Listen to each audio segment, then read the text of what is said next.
अलैकुम वरहमतुल्लाहि वबरकातुहू।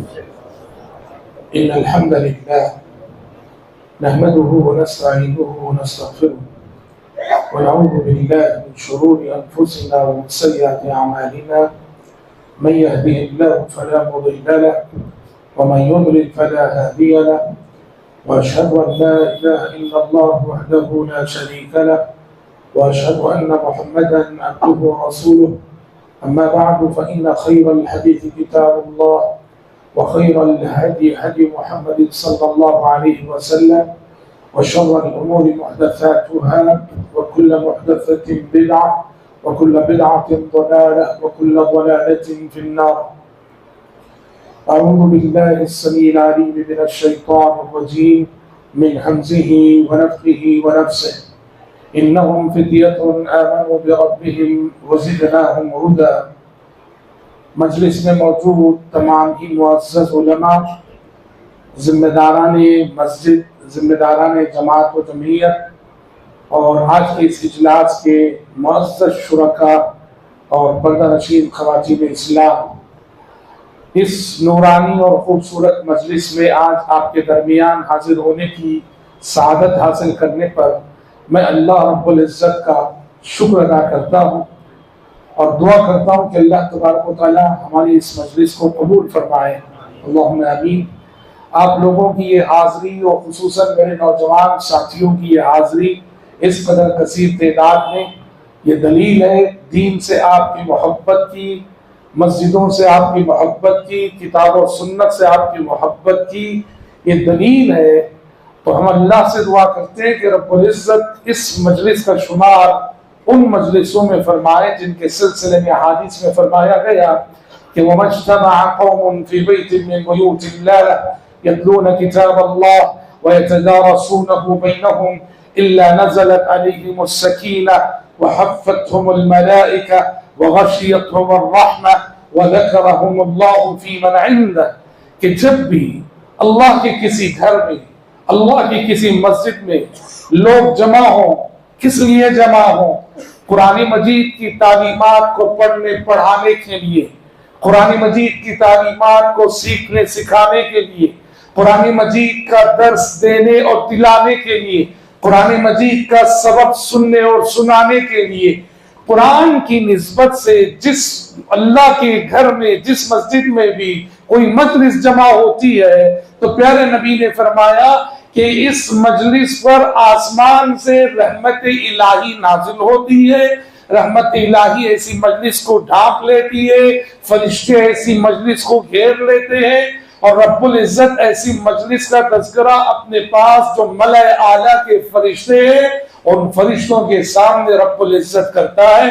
तो गुफ्तगू शुरू करते हुए मैं अल्लाह से दुआ करता हूँ कि परवरदिगार आलम आज की हमारी इस मजलिस को भी ऐसी ही सआदतमंद मजलिसों में शामिल फरमाए। देखो आज का बहुत बड़ा मसला क्या है जानते हैं? आज का बहुत बड़ा मसला ये है कि दुनिया आज बहुत सजी सजाई हुई है, दुनिया बड़ी बारौनक है। दुनिया माजी में कभी शायद इतनी खूबसूरत न थी, इतनी सजी सजाई न थी, दुनिया में इतनी कभी शाइनिंग न थी जितनी आज हम देख रहे हैं। इसलिए मौजूदा दौर में दीन पे कायम रहना, दीन पे इस्तिकामत दिखाना, अखलाक पे कायम रहना, अपनी जवानी को बेदाग रखना, ये बहुत बड़ा चैलेंज है। हम उस जमाने में जी रहे भाइयों और बहनों जिस जमाने के सिलसिले में हदीसों में ये फरमाया गया कि युस्बिहु अर्रजुलु मुअमिना व युमसी काफिरा व युमसी मुअमिना व युस्बिहु काफिरा।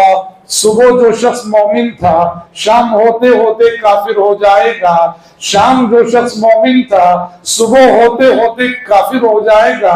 ऐसे वाकयात अगर आप आंख बंद किए हुए हैं तो आपको कुछ नजर नहीं आएगा। खुली आंख से अगर आप पूरे समाज का जायजा लेंगे, हालात का जायजा लेंगे, हमारी नस्लें नौ की जिंदगियों में झांक कर देखेंगे तो वल्लाहिल अज़ीम वो जमाना हम अपनी आंखों से देख रहे हैं जिस जमाने में इस तेजी से ईमान लुटने की बात प्यारे नबी ने फरमाई। सुबह का मोमिन शाम का काफिर और शाम का मोमिन सुबह का काफिर। कभी इश्क और मोहब्बत के नाम पे नौजवान नस्लें अपना ईमान गंवा रही है, लड़कियों के फितने में, लड़कों के फितने में, कभी माल और दौलत के नाजायज तरीकों से कमाने के हवाले से मुख्तलिफ हीले बहाने हैं, शुबहात का एक अंबार है। सोशल मीडिया पे जो आजकल नए नए क्या कहें हम, नसअल्लाह सलामत वल आफिया, इतने फितने हैं। सोशल मीडिया तो यूं कहिए कि फितनों का दरिया है, फितनों का समंदर है। सोशल मीडिया पे अगर बगैर इल्म के जाएंगे ना, आप अपना ईमान लुटाकर ही लौटेंगे। आप इल्म के बगैर सोशल मीडिया में बैठेंगे, इल्म के बगैर सोशल मीडिया को यूज करेंगे, आप इल्म के बगैर हर कसो नागस को सुनेंगे, वल्लाह कहता हूं फितने इतने अजीम है। आज अकीदा गवा लोगे, अपने ईमान गवा लोगे। एक शख्स है, पड़ोसी मुल्क का है, कनाडा में रहता है, मोहम्मद शेख उसका नाम है। दीन का एक नया ही तस्वुर पेश कर रहा है, कुरान की एक नई तफसीर कर रहा है। ऐसी तफसीर हम उसका अंदाजा कीजिए कि वो किस रुख पे जा रहा है। कहता है वो जो मस्जिद नबवी है ना, मस्जिद नबवी में जो कब्रें हैं, 3 कब्रें, बच्चा बच्चा जानता है किसकी कब्रें। वो कहता है मस्जिद नबवी में जो 3 कब्रें हैं वो प्यारे नबी की नहीं थी, वो अबू बकर उमर की नहीं, किसकी है? वो कहते वो असहाबे कहफ की है, वो असहाबे कहफ है। समझ रहे?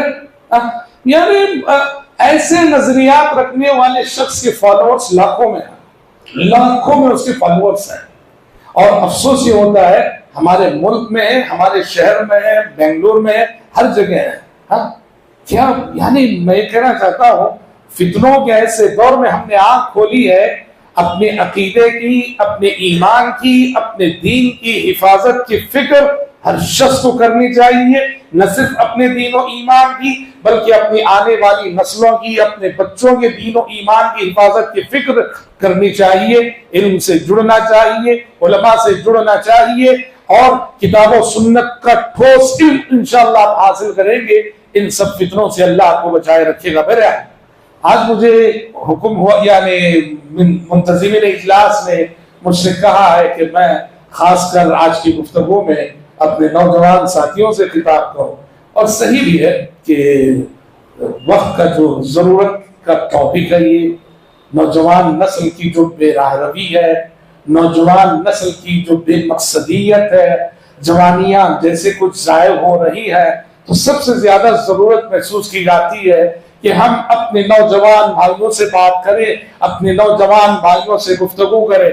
हदीसों में देखो, इसीलिए हदीसों में आप सब ने कहा हश्र की अदालत में जो चंद सवालात होंगे, उसमें पहला सवाल तो कहा अन उम्रिही फीमा अफना, सवाल होगा हर इंसान से होगा उसकी हयात, उसकी जिंदगी, उसकी उम्र के बारे में। मैंने तुझे 70 साल जिंदगी दी थी, 80 साल जिंदगी दी थी, हिसाब दे इन 70 सालों में तूने क्या किया। पहला सवाल हो गए हर इंसान से। दूसरा सवाल होगा वो अन शबाबिही फीमा अबला, और खास कर बता जवानी को तूने किन कामों में सर्फ किया। भाइयों ये सवाल हर एक से होने वाला, हर एक से। साइल कौन है? रब्बुल आलमीन है, अहकमुल हाकिमीन है। जवाब मुझे और आपको देना है। आखिरत एक ऐसा इम्तिहान है जिसका पर्चा पहले से आउट कर दिया गया है, सवाल आपसे मालूम कर दिए गए, जवाब तैयार करना है। मुझे भी इस सवाल का जवाब देना है, आपको भी जवाब देना। गौर करो, पहला सवाल तो जिंदगी के बारे में कब लिया गया, पूरी हयात के बारे में, पूरी उम्र के बारे में, पूरी जिंदगी के बारे में। लेकिन उसके बाद दूसरा सवाल खासकर जवानी को लेकर किया जाएगा।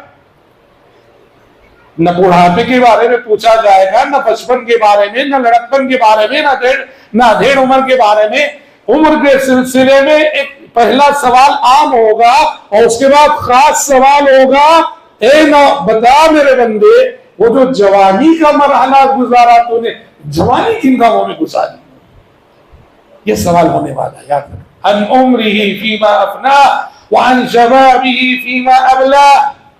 क्यों जानते हैं? खासकर जवानी के बारे में। हकीकत में भाइयों, जिंदगी के स्टेज पर जो रोल अदा करने वाला तबका होता है वो नौजवानों का। बुजुर्ग हजरात वो क़ियादत करते हैं, सियादत करते हैं, रहनुमाई करते हैं, रहबरी करते हैं, बुजुर्गों की सरपरस्ती होती है। लेकिन जिंदगी के किसी भी स्टेज पे देख लो, किसी भी स्टेज पे, वो मार्केट में देख लो, वो बिजनेस में देख लो, वो तालीम में देख लो, जिंदगी का कोई भी स्टेज हो, हकीकत में जिंदगी के स्टेज पर सरगर्म रोल जो अदा करता है वो नौजवान होता है। समझ रहे?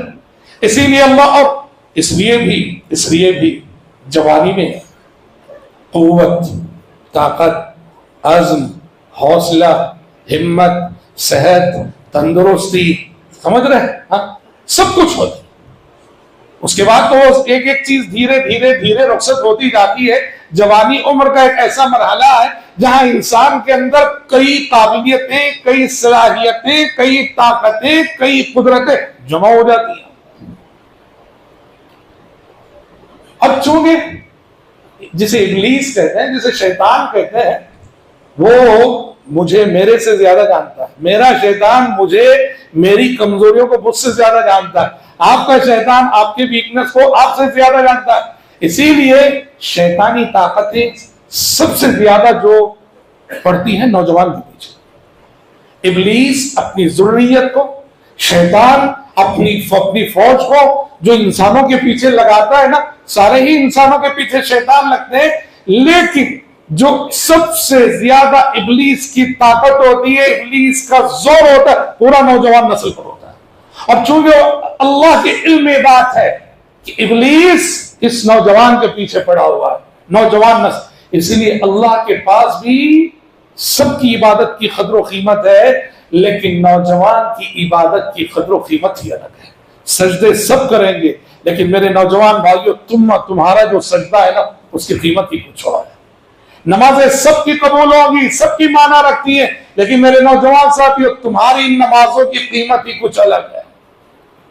तिलावत सब करेंगे, सबकी तिलावत पे सवाब मिलेगा, पर मेरे नौजवान साथियों, तुम्हारी तिलावत बड़ा माना रखती है। जिक्र सभी करेंगे और सबको अजर और सवाब मिलेगा, पर मेरे नौजवान साथियों, तुम्हारा जो जिक्र है अल्लाह के पास बड़ा माना रखता है। इसीलिए क्या कहा गया? वशाबुन नशअ फी इबादतिल्लाह, कि हशर की अदालत में जहां नफ्सी नफ्सी का आलम होगा, सूरज सरों पर होगा, उस वक्त अर्शे इलाही का साया जिन खुश नसीबों को मिलेगा, उसमें आपने कहा वशाबुन नशअ फी इबादतिल्लाह, वो नौजवान कि जिसकी जवानी अल्लाह की इबादत में गुजरी हो।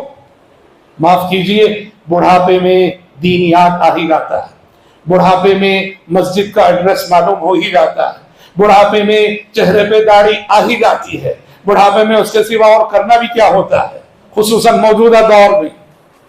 पुराने जमाने में बुढ़ापा कुछ माना रखता था, इस दौर में जब हम जी रहे हैं, बुढ़ापे की क्या इज्जतें जानते हैं? अल्लाह अल्लाह, बुढ़ापे की कदर दूसरी दुनिया कहां से करेगी जब बूढ़े बाप की औलाद खुद बुढ़ापे की कदर नहीं कर रही है। मौजूदा दुनिया में बूढ़ों को कहां रखा है? मौजूदा दुनिया ने, मौजूदा कल्चर ने। अरे मेरे बूढ़े माँ बाप को मेरे घर में जगह नहीं, मेरे बूढ़े माँ बाप मेरे घर में रहेंगे तो मेरी जिंदगी का मजा नहीं, इसलिए मेरे बूढ़े माँ बाप को जाके ओल्ड एज होम में छोड़ाता हूं मैं, ताकि मैं अपने बीवी बच्चों के साथ खूब मौज मस्ती करूं। ऐसे जमाने में हम जी रहे हैं। कुत्ता खुश नसीब है, कुत्ता खुश नसीब है। वेस्टर्न कल्चर में घर बनते हैं, कुत्ते के लिए एक स्पेशल रूम बनता है, माँ बाप के लिए उस घर में जगह नहीं है। समझ रहे हैं? माँ बाप के लिए घर में जगह नहीं है। माँ बाप ओल्ड एज होम में महीने में एक बार आऊंगा, फ्रूट लाके दे दूंगा, देख लूंगा, दुआ सलाम कर लूंगा, चले जाऊंगा, बाकी जिम्मेदारी ओल्ड एज होम वालों की। और जो कुत्ता है ना, कुत्ते के लिए घर में स्पेशल रूम बनाऊंगा, और न सिर्फ घर में रखूंगा, जब भी मैं कार में बाहर निकलूंगा ना, पीछे अपनी कार की सीट पर कुत्ते को बिठाए निकलूंगा। समझ रहे? ऐसे जमाने में हमने आंख खोली है। समझ रहे मोहतरम भाइयों? तो ऐसे में हाँ, याद रखना, बुजुर्गों की सरपरस्ती होती है, बुजुर्गों की रहबरी होती है, बुजुर्गों की रहनुमाई होती है। जिंदगी के स्टेज पर नौजवान ही असल किरदार है। इसीलिए याद रखो, नौजवान किसी भी कौम का सरमाया, किसी भी कौम की रीढ़ की हड्डी है नौजवान। बैकबोन जिसे कहते हैं ना, किसी भी समाज की, किसी भी जमात की, किसी भी मस्जिद की, किसी भी आबादी की, किसी भी मुल्क की, किसी भी कौम की, किसी भी जमात की, किसी भी जमीयत की, किसी भी तंजीम की बैकबोन जिसे कहते हैं, वो नौजवान होते हैं। तो नौजवान एक सरमाया, नौजवान एक दौलत। मगर आज ये अफसोस के साथ कहना पड़ता है, ये नौजवान जिसे सरमाया होना चाहिए, जिसे कौम की ताकत होना चाहिए, आज कुछ असबाब ऐसे हैं जिनकी वजह से ये नौजवान नस्ल उम्मत के लिए दर्द सर बनी हुई है। मैं सभी को नहीं कह रहा, वल्लाह आज भी माशाअल्लाह हम हर जगह जाते हैं, कुछ नौजवान ऐसे मिलते हैं कि अल्लाह अकबर, उनके चेहरों से ईमान का नूर नजर आता है और अल्लाह का तकवा उनके चेहरों से टपकता हुआ नजर आता है। हर जगह ऐसे नौजवान है, लेकिन हम बात कर रहे मेजॉरिटी की। आज जो सूरत हाल है, हर जगह नौजवान जिसे कौम का सरमाया होना चाहिए, ये कौम के लिए दर्द-ए-सर बने हुए हैं। क्या आफतें हैं, क्या खतरात हैं जिनमें आज की जवानियां घिरी हुई है, या आज की नौजवान नस्लें जिन आफतों में मुब्तला है। कुछ बातें जो हम बार बार कहते हैं, नौजवानों को उन पर बहुत तवज्जो देने की जरूरत है, जबकि उन बातों को हम बहुत लाइट ले लेते हैं। उसमें बुनियादी बात याद रखो, तुम्हारे अपने दोस्तों अहबाब, तुम्हारा अपना फ्रेंड सर्कल, जिसको तुमने दोस्त बनाया है, जिसको तुम दोस्त कहते हो, तुम्हारा अपना जो फ्रेंड सर्कल है, मौजूदा नौजवान नस्ल का बहुत बड़ा मसला गलत सोहबतें, गलत किस्म की दोस्तियां। वो दोस्त जिसके साथ मिलकर आपने बीड़ी सिगरेट पीना सीखा हो, वो दोस्त जिसने आपको फिल्म देखने की आदत डाली हो, वो दोस्त जिसके साथ मिलने के बाद आपके कदम क्लबों की तरफ चलने लगे हो, वो दोस्त जिसकी दोस्ती करने के बाद तुम्हारी नजरों में माँ बाप की कद्र और कीमत कम हो गई हो। ये बहुत बड़ा मसला है। मौजूदा नौजवान नस्ल दोस्ती में इस तरह से अंधी है, दोस्ती को दिल में वो जगह दे रखी है। माँ बाप की अजमत जाती रही, माँ बाप की कद्र और कीमत जाती रही। ला हौला वला कुव्वता इल्ला बिल्लाह। बूढ़े माँ बाप बेचारे बड़ी जुस्तजू से, बड़ी मेहनत से, बड़ी जफाकशी से किसी तरह से बच्चों को पढ़ा देते हैं, और बच्चा पढ़ लिख कर जो है ना क्या हो जाता है, वीआईपी किस्म का हो जाता है। और बाप क्या है, बाप बेचारा दाढ़ी वाला, लुंगी वाला, जुब्बे वाला, टोपी वाला, और बेटा क्या है, बेटा बिल्कुल शहर की आला कॉलेज में पढ़ने वाला, वीआईपी किस्म का। उसको अपने दोस्तों के सामने बाप का इंट्रोडक्शन बाप की हैसियत से कराते हुए भी शर्म आती। बोलता है हमारे रिश्तेदार है, तो रिश्तेदार है क्यों? अरे मेरे पूरा जो फ्रेंड सर्कल है ना वीआईपी किस्म का है, सब हसीनो जमील लोग हैं, और इस वीआईपी सर्कल में इस दाढ़ी वाले बाप, इस लुंगी वाले बाप, इस जुब्बे वाले बाप, इस टोपी वाले बाप को बाप की हैसियत से इंट्रोडक्शन कराते हुए शर्म आती है मुझे। अकबर इलाहाबादी जो उस दौर के शायर गुजरे हैं, अंग्रेजी तहजीब ने, अंग्रेजी तालीम ने हमारे नौजवानों की जहनों को जिस तरह से बदला था, माँ बाप की कद्र कीमत जो लोग बच्चों में दिलों से जा रही थी, फ्रेंड सर्कल माँ बाप की जगह ले रहा था। अकबर इलाहाबादी ने उस वक्त कहा था, हम ऐसी सारी किताबों को काबिले ज़ब्ती समझते हैं, हम ऐसी सारी किताबों को काबिले ज़ब्ती समझते हैं जिन्हें पढ़कर बेटे बाप को खप्ती समझते हैं। खप्ती बोले तो दीवाना। कहते हैं ऐसे सिलेबस का राइड होना चाहिए जो जिस सिलेबस को पढ़ने के बाद एक नौजवान अपने बाप को दीवाना और पागल समझता हो। हम ऐसी सारी किताबों को काबिले ज़ब्ती समझते हैं जिन्हें पढ़कर बेटे बाप को खप्ती समझते हैं। मेरे नौजवान साथियों, अपनी अपनी दोस्ती का जायजा लो। बेशूरी के आलम में किसी को दोस्त बना लिया, जब दीन का जज्बा नहीं था तब गलत शख्स को दोस्त बना लिया। जरूरी नहीं कि ये दोस्ती मौत तक कंटिन्यू हो।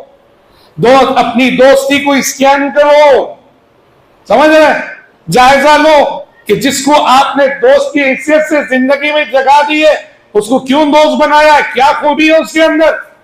हाँ, अगर वाकईतन कोई पॉजिटिव चीज नजर आती है, नमाजी है, दीनदार है, अखलाक वाला है, कैरेक्टर वाला है, तालीम में बड़ा अच्छा है, जरूर दिल से लगाओ उसको, वो सच्चा दोस्त है आपका।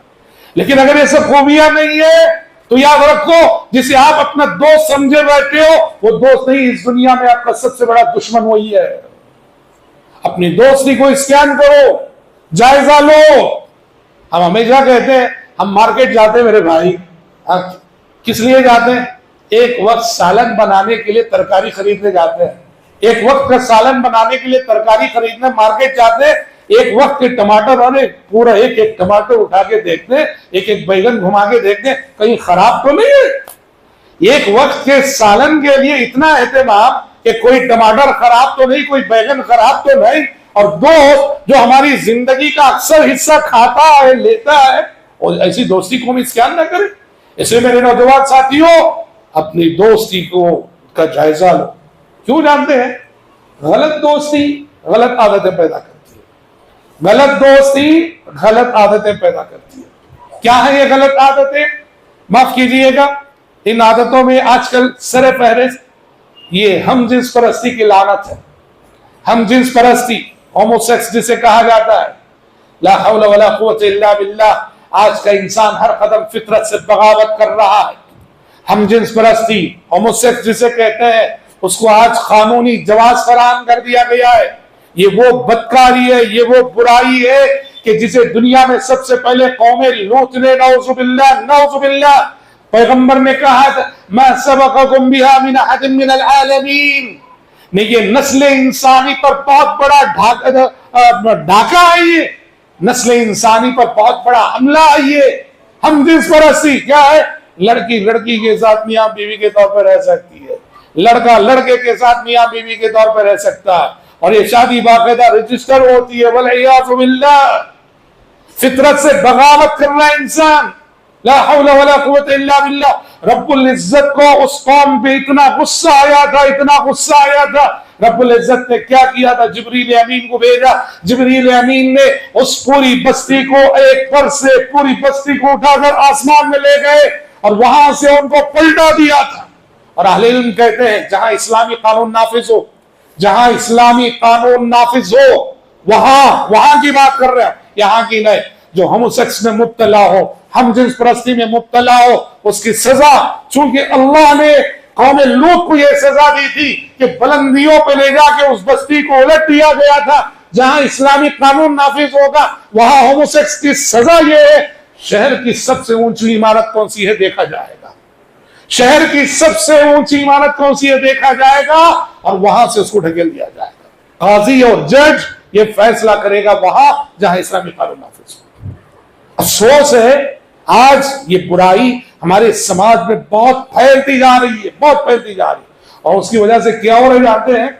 जवानी ही में 40 साल की उम्र को पहुंचते पहुंचते सर से पैर तक मेरा जिस्म सारी बीमारियों की आमाजगा बनता जा रहा है। जवानी की गलत आदतें हमारी सेहत के लिए चैलेंज बन रही है। जवानी की गलत आदतें हमारी जो आने वाली इज़्दिवाजी जिंदगी है, मियां बीवी की जिंदगी, उस जिंदगी को बहुत मुतासिर कर रही है।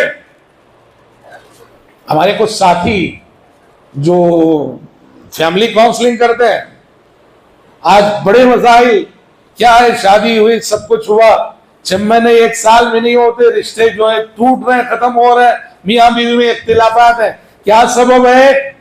आखिरी ले दे के जायजा कर लेते हैं तो मालूम होता है शादी से पहले की गलत आदतों ने इस नौजवान को बुरी तरह से नाकारा बना दिया है। शादी से पहले की गलत आदतों ने आज उसे इस काबिल नहीं रखा है कि वो बीवी का हक अदा कर सके, और उसकी वजह से रिश्ते टूट रहे हैं, खानदान जल रहे नफरत की आग में। इसलिए याद रखना, गलत सोहबतें गलत आदतें पैदा करती है। बस सिलसिला शुरू होगा बीड़ी सिगरेट से, और तरक्की करते हुए बात जाएगी कहां तक? ड्रग्स तक जाएगी। और आप जानते हैं ड्रग्स कितनी बड़ी आफत है आज, ड्रग्स कितनी बड़ी आफत है, मुनशियात कितनी बड़ी आफत है। कितने घर परेशान है, कितने खानदान परेशान है, कितने माँ बाप परेशान है, हुकूमतें परेशान है। समझ रहे? आलमी पैमाने पर जो बहुत बड़ा चैलेंज है इंसानी समाज के लिए, ये ड्रग्स की लानत है। किसी एक घर में अगर ड्रग्स का आदि एक बच्चा होना, पूरे घर की जिंदगी अजाब बन जाती है, क्योंकि वो कब हादिसा बन जाएगा या कब कोई हादिसा बर्पा कर देगा, कोई जमानत नहीं, कोई गारंटी नहीं। कभी अब्बू के जेब पे डाका डाला, कभी अम्मी की जेवर चुराया, कभी बहन की जेवर चुराया, कभी बहन भाई की जेब काटा।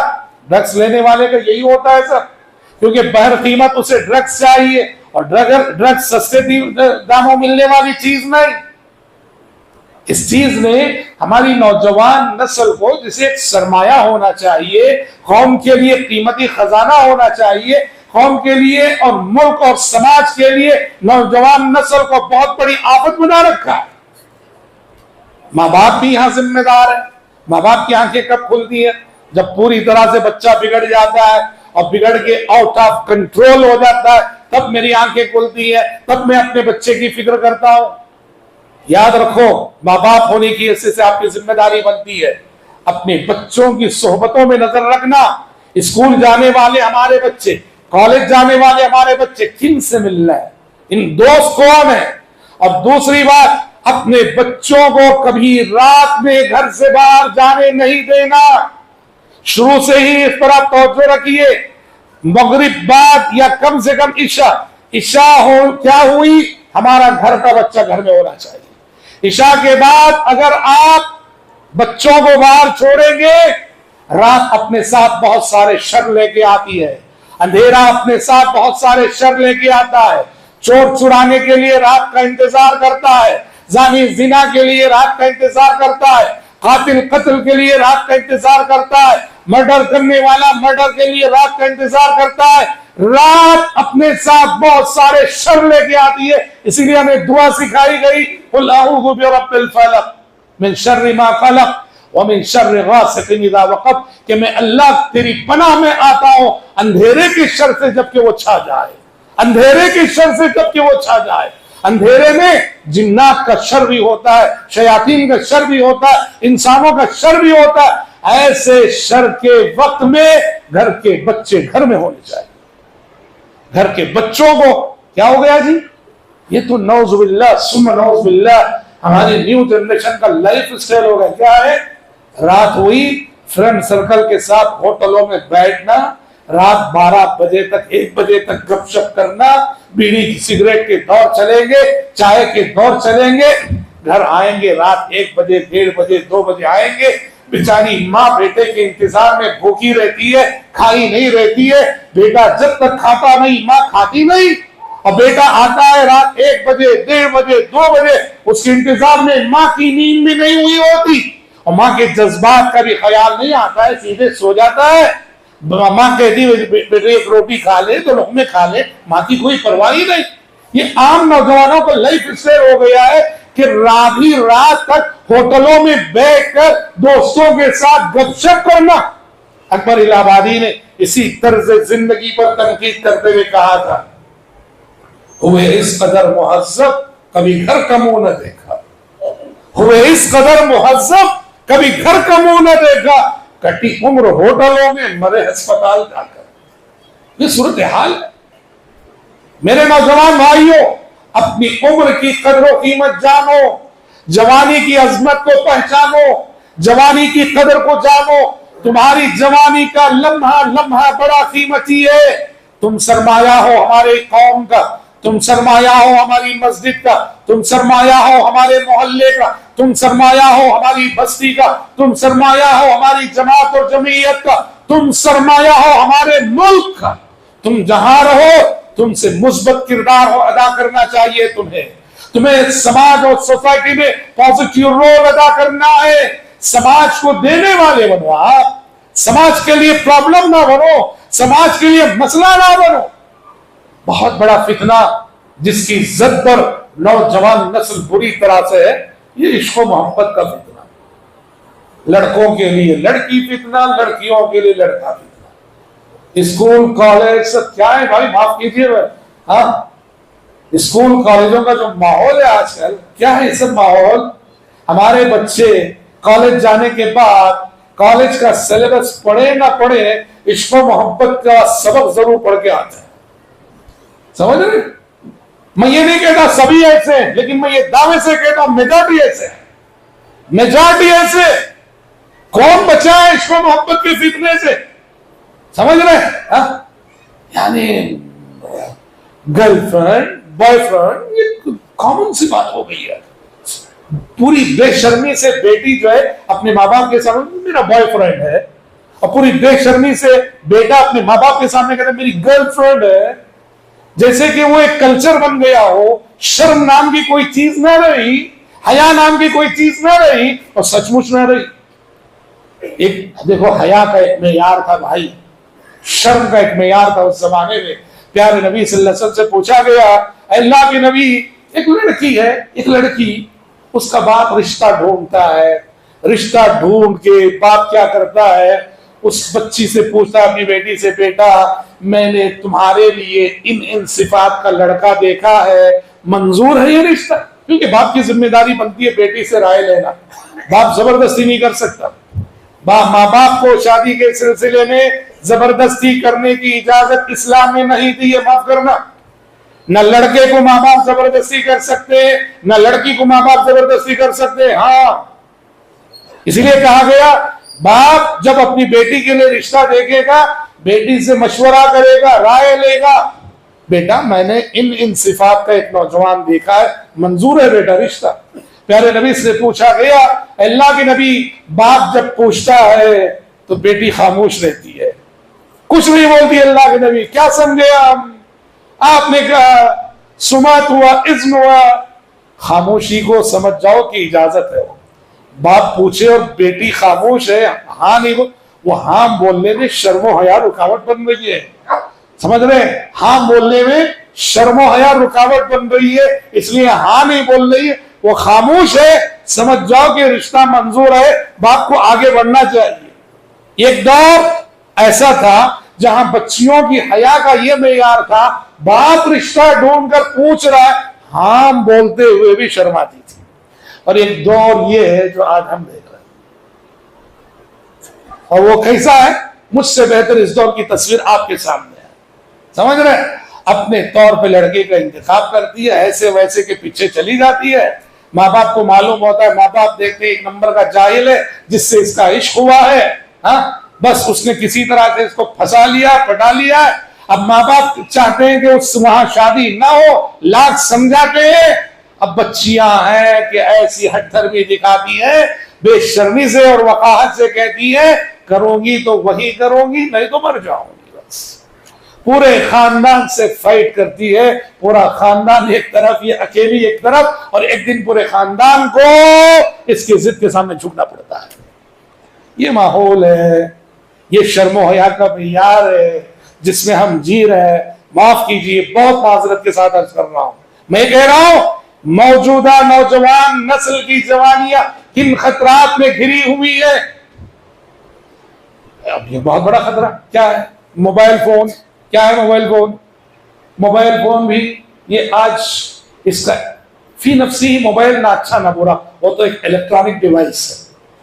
ये जो हाथ जो मोबाइल फोन को यूज कर रहे हैं आज, प्रॉब्लम इन हाथों में। 99% लोग मोबाइल का गलत इस्तेमाल कर रहे हैं। क्या क्या कर रहे हैं हम? इस मोबाइल की वजह से लघु काम तो बेशुमार हो रहे, छोड़ो लघु काम, गेम्स, बैठे हुए गेम्स जिसका कोई फायदा नहीं दुनिया और आखिरत, ठीक है। लेकिन लघु काम से आगे बढ़कर गुनाह और मासियतें जो हो रही है उसकी फहरिस्त अलग, जो जिनका ताल्लुक मोबाइल फोन से है। देखो एक चीज है भाई, उसको अरबी जबान में कहते हैं जुनूबुल खलवात। जुनूबुल खलवात क्या है? तन्हाई के गुनाह। आज मोबाइल फोन की वजह से ये तन्हाई के गुनाह बहुत बढ़ गए। न मैं उससे बरी हूं न आप उससे बरी है। हम लोगों के सामने रहते हैं, बड़े तकवे का मुजाहरा करते हैं, बड़ी अपनी दीनदारी का मुजाहरा करते हैं, तन्हाई में जाते हैं, कमरों में रहते हैं, सारी गुरु फिल्में देखते हैं मोबाइल के अंदर, गाने सुन। वो तो खैर गाने तो मामूल हो गया है। बहुत सारे नौजवान ऐसे हैं, उनका लाइफ स्टाइल ही है, सोएंगे बिस्तर तकिए पे बिस्तर यानी तकिए पे सर रखेंगे तो दुआ तो पढ़ने की तौफीक नहीं होती, मौसीकी चलती रहेगी, मौसीकी और गाना सुनते सुनते सुनते उन्हें नींद आएगी। अब ऐसा सोएंगे तो ख्वाब में अबू जहल और अबू लहब नहीं तो और कौन आएंगे? जाहिर बात है। जिनकी रात का आगाज, नींद का आगाज गानों से हो, ऐसे लोगों के ख्वाबों ख्याल में अबू जहली आएगा, अबू लहबी आएगा, शयातीन ही आएंगे ऐसे लोगों। जिक्र नहीं, दुआ नहीं, वजू नहीं। तो कह रहा था कि मोबाइल फोन की वजह से भाइयों तन्हाइयों की गुनाह बहुत बढ़ गए। हम क्या क्या गुनाह कर रहे हैं तन्हाइयों में। मैं क्या कर रहा हूं मैं जानता हूं, आप क्या कर रहे हैं आप जानते हैं। और आप जानते हैं ये कितनी खतरनाक चीज है कि पब्लिक के सामने अपने आप को दीनदार दिखाना और तन्हाइयों में पूरे गलत काम करना। हजरत सौबान की हदीस मुलाजा फरमाइए, नबी करीम सल्लल्लाहु अलैहि वसल्लम फरमाते हैं कल क़यामत के रोज कुछ लोग आएंगे, तिहामा की पहाड़ियों के बराबर नेकियां लेकर आएंगे। तिहामा की पहाड़ी, अरब की बहुत बड़ी पहाड़ी, तिहामा की पहाड़ियों के बराबर नेकियां लेकर आएंगे। अल्लाह उनकी सारी नेकियों को फरागंदा जर्रात की मानी बेमाना, बेकीमत, बेवकत और बेहैसियत कर छोड़ेगा। मतलब ये है कि तिहामा की पहाड़ियों के बराबर की नेकियां भी कुछ काम नहीं आएंगी, सब बर्बाद। सहाबा को हैरत हुई। सहाबा ने कहा अल्लाह के नबी कौन लोग हैं और किस लिए ऐसा होगा कि उनकी ये तिहामा की पहाड़ियों बराबर वाली नेकियां बर्बाद हो जाएगी। आप सल्लल्लाहु अलैहि वसल्लम ने कहा ये तुम्हारे ही भाई है, वो नमाज भी पढ़ते हैं, तिलावत भी करते हैं। इनका मसला ये है इज़ा खलो बिमआरिमिल्लाहि इंतहकुहा, जब तन्हाइयों में जाते हैं हर हराम काम करते हैं, तन्हाइयों में जाते हैं अल्लाह की हुर्मतों को पामाल करते हैं। पब्लिक के सामने तो दीनदार है, मुत्तकी है, खुदा तरस है, लेकिन तन्हाई में जाते हैं तो वहां हर हराम काम करते हैं, किसी नाजायज काम से रुकते नहीं है। इनके जाहिर और बातिन में ये जो तजाद है, ये जो टकराव है, अल्लाह उसकी सजा देगा। इनकी हसनात और नेकियां जाय हो जाएगी। भाइयों बचाओ अपने आप को इस घाटे से। पहले ही मेरे और आपके नामाए अमाल में नेकियां कम और उस पर ये मजीद इतना बड़ा खसारा। बचाओ अपने आप को इन बुरी आदतों से। आज तक करते रहे, तौबा करो। आज इस मजलिस से तहिया करके उठो। तौबा इस्तिग़फ़ार में पहली तकरीर आपने सुनी। इस्तिग़फ़ार करो, इस्तिग़फ़ार करो, तौबा करो, तौबा करो। लिसान नबुव्वत ने फरमाया फ़वल्लाहि इन्नी लअस्तग़फ़िरुल्लाह व अतूबु इलैहि फ़िल यौमि अक्सर मिन 70 मर्रा। दिन में मैं 70 से ज़ायद मरतबे तौबा करता हूँ। एक हदीस में आपने फरमाया 100 मर्रा, दिन में मैं 100 मरतबे इस्तिग़फ़ार करता हूँ। जो नबी गुनाहों से पाक थे, जो नबी गुनाहों से मासूम थे, वो अगर दिन में 100 बार इस्तिग़फ़ार कर रहे हैं, मुझ जैसा खताकार, आप जैसे खताकार, हमको सोचो कितने मरतबे इस्तिग़फ़ार नहीं करना। इस्तिग़फ़ार करो, गुनाह हमसे कितने क्यों ना हुए हो। हमारा रब बड़ा करीम है, बड़ा रहीम है, बड़े बड़े गुनहगारों को बख्शने वाला है। वो इतना बख्शने वाला, इतना बख्शने वाला। आप जानते हैं हशर की अदालत में इतने बड़े बड़े गुनहगार बख्शे जाएंगे, इतने बड़े बड़े गुनहगार बख्शे जाएंगे। मुस्लिम शरीफ की हदीस है जब बड़े बड़े गुनहगार बख्शे जा रहे होंगे, इब्लीस को भी थोड़ी देर के लिए भरोसा हो चलेगा, लगता है आज मेरी भी माफी हो जाएगी। सोचिए ना, हमारा रब इतना करीम है, इतना रहीम है। गुनाह कितने क्यों ना किए हो, तौबा करो, इस्तिग़फ़ार करो। या इबादी अल्लज़ीना असरफ़ू अला अनफुसिहिम ला तक़नतू मिन रहमतिल्लाह इन्नल्लाह यग़फ़िरुज़्ज़ुनूब जमीआ इन्नहु हुवल गफ़ूरुर रहीम। ऐ मेरे वो बंदो जिन्होंने गुनाह पर गुनाह करके अपने आप पे बहुत सितम ढाए हैं, आओ चले आओ। कुरान किसे आवाज दे रहा है? यहां नमाजियों को आवाज नहीं दे रहा है, इबादत गुजारों को आवाज नहीं दे रहा है, हज करने वालों को आवाज नहीं दे रहा है, तिलावत करने वालों को आवाज नहीं दे रहा है, जिक्र करने वालों को आवाज नहीं दे रहा है। कुरान इस आयत में आवाज दे रहा है किसे? आवाज दे रहा है कातिलों को, आवाज दे रहा है जानियों को, आवाज दे रहा है डाकुओं को, आवाज दे रहा है चोरों को। कुरान कहता है या इबादी अल्लज़ीना असरफ़ू अला अनफुसिहिम ला तक़नतू मिन रहमतिल्लाह। है वो मेरे बंदो जिन्होंने जुल्म पर जुल्म, गुनाह पर गुनाह करके अपने ऊपर सितम पर सितम ढाए, मायूस ना होना, मायूस ना होना। चले आओ मेरी तरफ। इन्नल्लाह यग़फ़िरुज़्ज़ुनूब जमीआ, अल्लाह वो है जो तुम्हारे सारे गुनाहों को माफ कर देगा। इन्नहु हुवल गफ़ूरुर रहीम, वो बड़ा माफ करने वाला मेहरबान है। तौबा करो भाइयों, अब तक जो हो चुका तौबा करो, आइंदा के लिए इस्तिकामत दिखाओ। हमारे रब के पास कानून ऐसा है कि मासियत की जिंदगी 70 साल की क्यों ना हो और फरमा बरदारी की जिंदगी एक दिन की क्यों ना हो, ये एक दिन की जिंदगी 70 सालों में भारी पड़ती है। हसन बसरी रहमतुल्लाह अलैह के पास एक शख्स आया। हसन बसरी ने उससे पूछा कि क्या उम्र है जी तुम्हारी? उसने कहा 60 साल। हसन बसरी ने कहा जानते हो 60 साल का मतलब क्या है? कहा क्या मतलब है? कहा 60 साल का मतलब यह है 60 साल से तुम कब्र की मंजिल की तरफ, मौत की मंजिल की तरफ बढ़ रहे हो। 60 साल का मतलब यह है मौत की तरफ, कब्र की तरफ, अल्लाह की तरफ, हश्र की अदालत की तरफ 60 साल से तुम्हारा सफर जारी है। अब शायद अनकरीब तुम मंजिल पे पहुंचने वाले। अब ये 60 साल की ये तफसीर सुन के डर गया, उसे गुनाह याद आ गए अपने सारे। उसने हसन बसरी से कहा, ऐ इमाम हसन बसरी, बहुत बड़ा गुनहगार हूं, 60 सालों में बड़े गुनाह किए मैंने, कोई हल बताइए ना। हसन बसरी ने कहा बहुत आसान है। कहा क्या है हल? 60 साल के गुनाहों से तौबा कर लो, बाकी जिंदगी जितनी बची है उसमें अच्छे दीनदार बन जाओ, बेड़ा पार है तुम्हारा, बेड़ा पार है। वो चाहे 1 साल की जिंदगी बची हो, 1 साल की बची हो, एक दिन की भी क्यों ना बची हो, एक दिन की भी क्यों ना बची हो। हमारा रब इतना गरीब। एक शख्स आए, प्यारे नबी जंग में मसरूफ थे भाइयों, जंग में मसरूफ थे। अल्लाह अल्लाह ही सुनो, हमारा रब कितना करीब, जंग में मसरूफ थे। एक गैर मुस्लिम आए, आगे कहा मैं आपकी मदद करना चाहता हूं। किससे कह रहा? प्यारे नबी से, सहाबा से, मैं आपकी मदद करना चाहता हूं। प्यारे नबी ने कहा अना ला अस्तईनु बिमुशरिक, अना ला अस्तईनु बिमुशरिक, नहीं मैं गैर मुस्लिम की मदद लेना नहीं चाहता। ये सुनना था। उसने कहा तब तो मैं कलमा पढ़ने के लिए तैयार हूं। कलमा पढ़ा, मुसलमान हुआ, सफों में घुसा, मारा गया। आप सल्लल्लाहु अलैहि वसल्लम ने कहा दखलल जन्नह वमा सल्ला लिल्लाहि सलातन खत। कितना खुशनसीब बंदा है, एक वक्त की नमाज इसने नहीं पढ़ी और सीधे जन्नत में चला गया। एक वक्त की नमाज इसने नहीं पढ़ी, सीधे जन्नत में चला। क्यों? कलमा पढ़ने के बाद उसकी जिंदगी में नमाज का वक्त आया ही नहीं।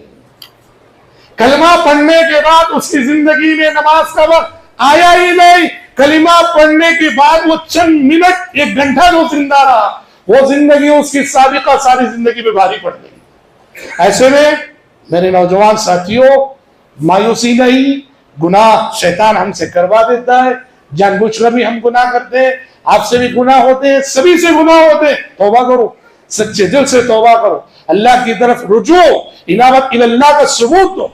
चंद एक मशवरे देकर मैं अपनी गुफ्तगू खत्म करता हूं। 15 मिनट। पहली बात, जवानी में अपने चेहरे पे दाढ़ी की जीनत को रखो। ये दाढ़ी जो है ना बहुत सारे गुनाहों से बचा लेती है। दाढ़ी जो है बहुत सारे, और हमने बाज नौजवानों से शिकायत सुनी, वो दाढ़ी रखना चाहते हैं, माँ बाप रुकावट बनते हैं। गलत है। ऐसे माँ बाप गैर जिम्मेदार है जो बेटे से कहते हैं बूढ़ा हो गया कि बुढ़ापे में रखना, भी मत रख। दाढ़ी ऐसी अजीम सुन्नत है जो आपके अंदर बहुत सारी अच्छी सिफात पैदा करती है। दाढ़ी रखकर आप किसी लड़की को छेड़ते हुए शर्माएंगे, दाढ़ी रखकर खुले आम किसी सिनेमा थिएटर में जाते हुए शर्माएंगे। दाढ़ी आपको बहुत सारे गुनाहों से रोक देगी। लिहाजा अपने चेहरे को दाढ़ी की जीनत से सजाओ, पहली बात। दूसरी बात, दूसरा मशवरा मैं आपसे कहना चाहूंगा, जुमेरात और पीर के नफिल रोजों की आदत डालो। 5 वक्त नमाज तो पढ़ना ही है, वो तो बोलने की बात नहीं, वो तो पढ़ना ही है। मैं नवाफिल की बात कर रहा हूं। पीर और जुमेरात का रोजा रखो। क्यों? जानते हैं, प्यारे नबी सल्लल्लाहु अलैहि वसल्लम ने फरमाया कि ये जो जवानी में जो शैतानी ख्यालात आते ना, जिनसी ख्यालात, शहवत के ख्यालात, औरत के ख्यालात, इन ख्यालात को कंट्रोल करने का सबसे बेहतरीन और मुअस्सिर जरिया यही है नफिल रोजे। आप सल्लल्लाहु अलैहि वसल्लम ने कहा या माशर शबाब मन इस्तता मिनकुमुल बात फल्यतज़व्वज फइन्नहु अग़द्दु लिलबसर व अहसनु लिलफर्ज व मन लम यस्तति फअलैहि बिस्सौम फइन्नहु लहु विजा। ऐ नौजवानों, तुम में से जिसके अंदर भी शादी करने की सकत है उसे शादी कर लेना चाहिए, और अगर शादी करने की सकत नहीं है अभी तो ख्वाहिशात को कंट्रोल रखने के लिए रोजे रखा करो, क्योंकि ये रोजे क्या करेंगे? तुम्हारी ख्वाहिशात को कुचलेंगे, तुम्हारी ख्वाहिशात को अपने आप की और अपने नफ्स की तरबियत करने का ये मुअस्सिर जरिया नफिल रोजे रखना। नफिल रोजों का एहतमाम करे। वो नौजवान खासकर जिनके अंदर जिनसी जज्बात का एक हैजान होता है और महसूस करते हैं कि मैं अपने जज्बात को कंट्रोल नहीं कर पा रहा, सही है, बाज नौजवानों के अंदर वो हरारत होती है। वल्लाहिल अज़ीम, रोजे की इबादत को आजमाओ, रोजे की इबादत को आजमाओ, रोजा गैर मामूली सब्र आपके अंदर पैदा करेगा। तो रोजे की बात। तीसरी चीज, मौजूदा समाज और मौजूदा हालात में शादी करने में जल्दी करना चाहिए। पहले माँ बाप से मैं कह रहा हूं, अपने बच्चों की, नौजवान बच्चे हो, नौजवान बच्चियों, शादी करने में ताखीर मत करो। शेख बिन बाज रहमतुल्लाह अलैह, आप जानते हैं सऊदी अरब के मुफ्ती गुजरे हैं, वो सऊदी अरब के नहीं आलम इस्लाम के मुफ्ती थे। बिन बाज रहमतुल्लाह अलैह के बारे में बहुत सारे लोगों ने लिखा है कि वो कोई भी आदमी उनसे मिलने जाता था ना, वो कुछ कॉमन सवालात करते थे आदमी से, हर आदमी से। उसमें एक सवाल वो जरूर करते, कितने बच्चे हैं? वो कहता 4, 5, 6। क्या उम्र है?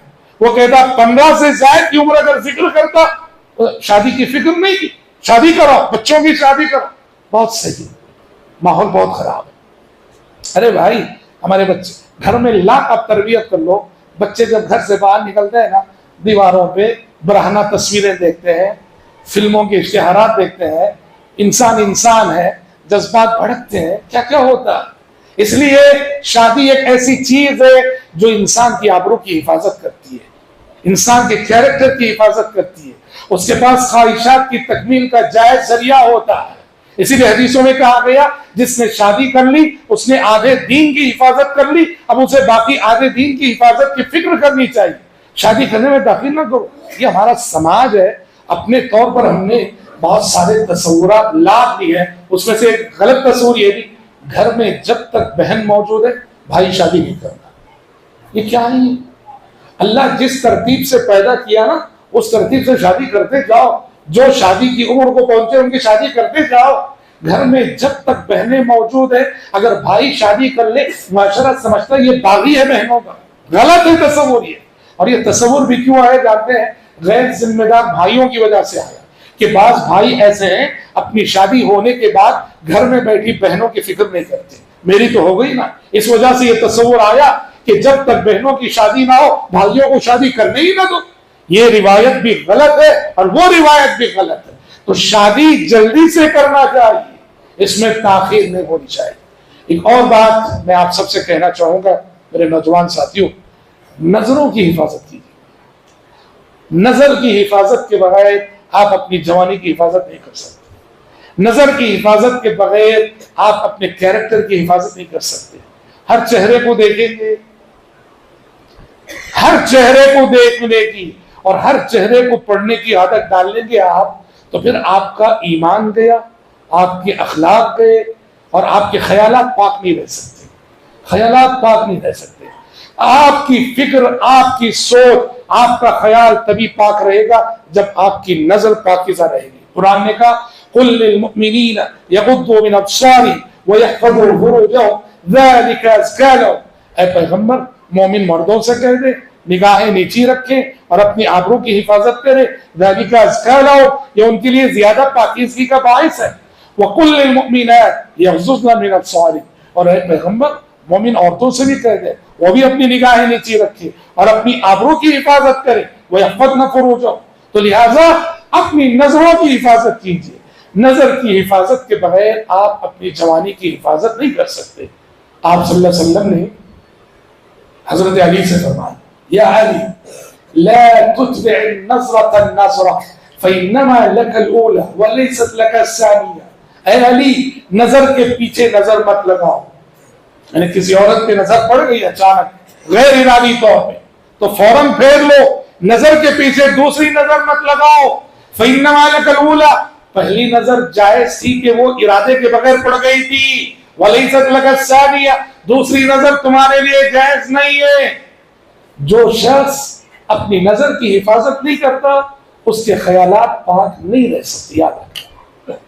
और मैं खासकर हमारी माओ बहनों से कहना चाहूंगा, लड़कियों से कहना चाहूंगा, नौजवान लड़कियों से। हम नौजवान बोल के जब बात करते हैं तो सिर्फ लड़के मुराद नहीं, लड़कियां भी मुराद होती है, समझ रहे? अपनी माँ बहनों से, लड़कियों से कहना चाहूंगा, घर से बाहर जब निकलना हो सादगी से निकला करो। बन सवर के निकलना, परफ्यूम इस्तेमाल करके निकलना, फूल लगा के निकलना, समझ रहे, अच्छी अलामत नहीं।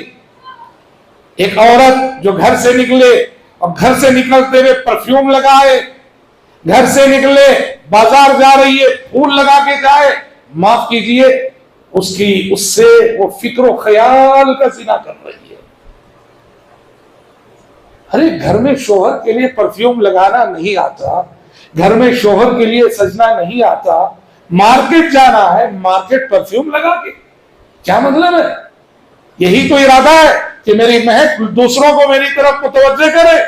हाँ, हजरत अबू हुरैरा रज़ी अल्लाह अन्हु के सामने से खातून गुजरी और खातून क्या गुजरी, पूरी गली महक रही थी।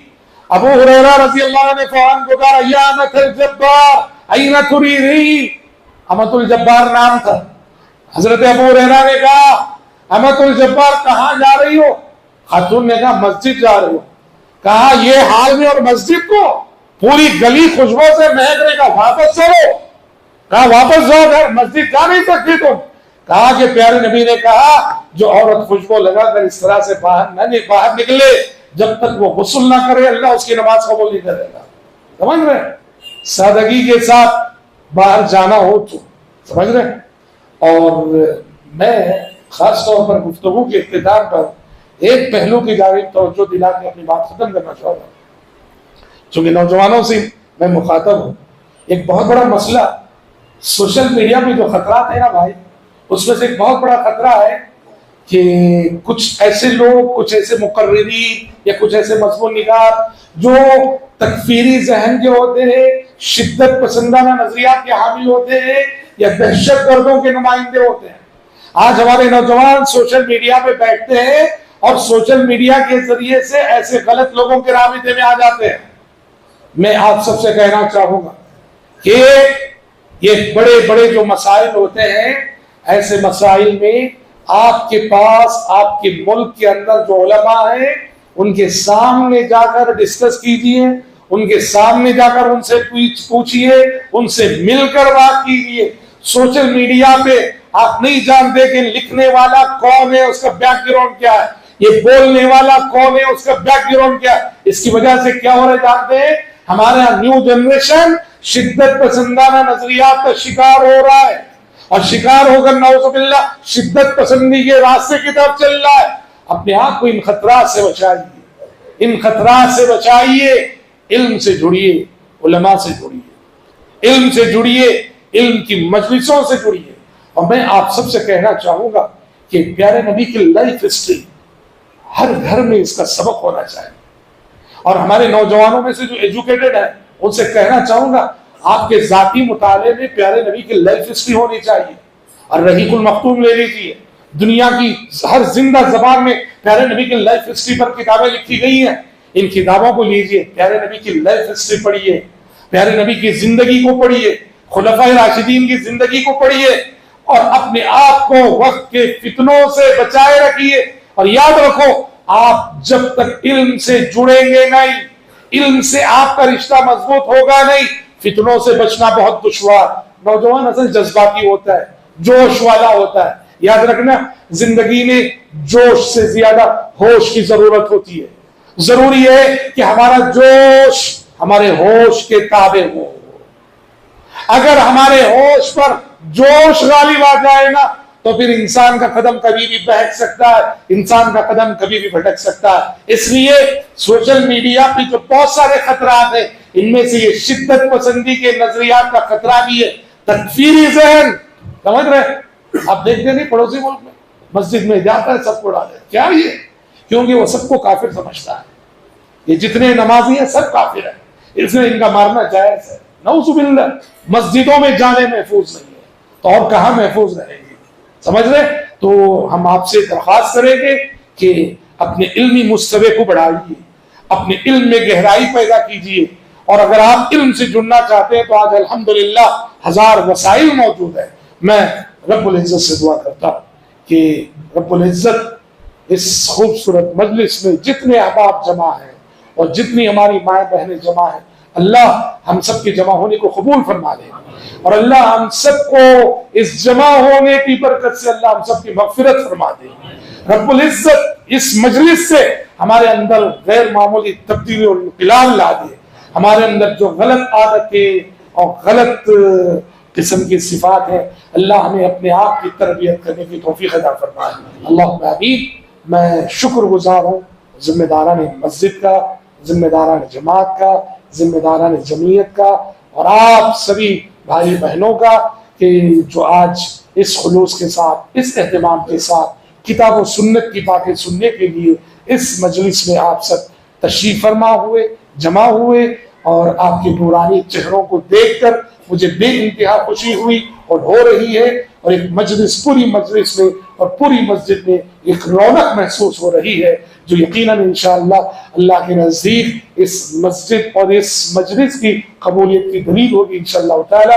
अल्लाह हम सब से राजी हो जाए। अल्लाहुम्मा आमीन। व सल्लल्लाहु वसल्लम अला खैरि खल्क़िही मुहम्मद व आलिहि व सहबिही अजमाईन। वस्सलामु अलैकुम व रहमतुल्लाहि व बरकातुहू।